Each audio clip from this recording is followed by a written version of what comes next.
ప్రియమైన దేవుని పిల్లలారా, ఈరోజు మనము ఒక ముఖ్యమైన సత్యాన్ని గుర్తు చేసుకోవాలి.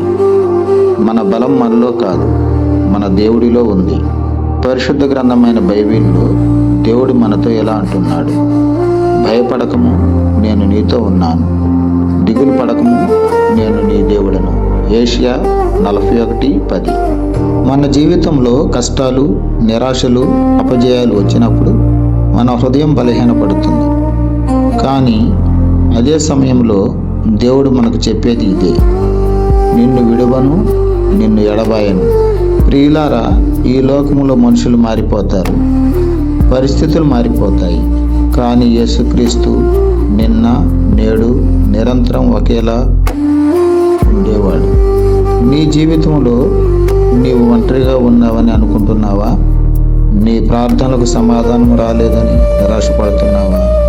ఈరోజు దేవుడు నీతో ఇలా చెప్తున్నాడు: నా సమయం పరిపూర్ణమైనది, నన్ను నమ్ము. యోసేపు జీవితాన్ని చూడు.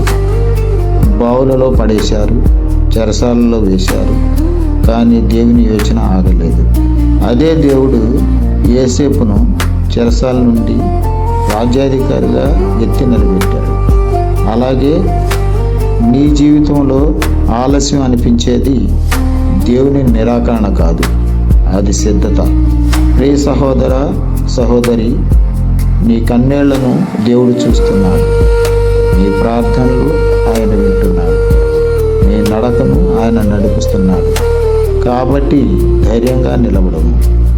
నిరాశకు చోటివ్వకము, విశ్వాసాన్ని విడివకము. ప్రభువునందు ఆశ్రయం ఉంచువారు కొత్త బలం పొందుతారు. ఏషియా 40:31. ఈరోజు నిర్ణయం తీసుకో. ఏ పరిస్థితి వచ్చినా నేను నా దేవుణ్ణి నమ్ముతాను అని. దేవుడు నిన్ను ఎత్తి నిలబెడతాడు, నీ జీవితానికి అర్థం ఇస్తాడు, నీ ద్వారా అనేక మందికి ఆశగా మారుస్తాడు. ఆమేన్. నా కథ నచ్చితే నా వీడియోని లైక్ చేయండి, షేర్ చేయండి. నా ఛానల్ సబ్స్క్రైబ్ చేస్తూ పక్కనే ఉన్న బెల్ ఐకాన్ నొక్కండి. అందరికీ ధన్యవాదాలు.